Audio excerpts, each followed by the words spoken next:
So ഇത് ഇന്ന് എനിക്കിട്ട് കിട്ടിയ ഒരു പണിയാണ്. എല്ലാവർക്കും അറിയാവുന്ന നല്ലൊരു ബ്രാൻഡ് കമ്പനി തന്നെയാണ് ഈ ഫെറാറോ റോഷർ എന്നുള്ളത്. പക്ഷെ ഈ പുല്ലന്മാര് നമ്മളെക്കാളും വലിയ ഉടായ്പന്മാരാണ്. ആമസോണിൽ ഈ സാധനത്തിന് ഓഫർ ഉണ്ടായിരുന്നു.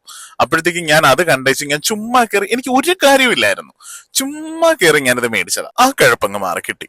ഇത് തുറന്ന് കഴിച്ചപ്പോഴത്തേക്കും ഇതിന്റെ ടേസ്റ്റിന്റെ വ്യത്യാസം ഉണ്ടായിരുന്നു. ഞാനിത് എന്താന്ന് പറഞ്ഞ് നോക്കിയപ്പോഴാണ് എന്റെ കണ്ണ് നിറഞ്ഞു പോയത്. ഈ വെറുക്കപ്പെട്ട മൈതാണ്ടികൾ പൂത്തു അല്ലെങ്കിൽ സാധനമാണ് ഇതിന്റെ അകത്ത് പാക്ക് ചെയ്ത് വെച്ചേക്കും. അപ്പോൾ ഞാൻ പെട്ടെന്ന് ഇതിന്റെ എക്സ്പയറി ഡേറ്റ് നോക്കി. എക്സ്പയറി ഡേറ്റ് നോക്കിയപ്പോഴത്തേക്കും ഈ വർഷം 9-ാം മാസം വരെയാണ് കൊടുത്തേക്കുന്നത്. ഞാൻ നിങ്ങളോട് പറയാൻ ഉദ്ദേശിക്കുന്നത് ഇത്ര മാത്രമാണ്. നമ്മൾ വല്ല ഷോപ്പിംഗ് കോംപ്ലക്സിൽ പോകുമ്പോഴോ അല്ലെങ്കിൽ ഇതുപോലെയുള്ള ഓൺലൈൻ സൈറ്റുകളിലൊക്കെ നമ്മൾ ചെക്ക് ചെയ്യുമ്പോൾ നമ്മൾ സ്നേഹ കൂടുതൽ കൊണ്ട് നമ്മളെ മക്കൾക്ക് വാങ്ങിച്ചു കൊടുക്കുകയോ അല്ലെങ്കിൽ ആ കൊച്ചു കുരിപ്പുകൾ നിർബന്ധിച്ച് നമ്മളെ വിട്ട് വാങ്ങിപ്പിക്കുകയോ ചെയ്യും. പക്ഷെ ഇനി ഇതുപോലെയുള്ള സാധനങ്ങൾ മേടിക്കുമ്പോഴത്തേക്കും എപ്പോഴും ഒരു ഫസ്റ്റ് ബൈറ്റ് ഇപ്പോഴും നമ്മൾ തന്നെ ആദ്യം എടുക്കുന്നതായിരിക്കും നല്ലത്.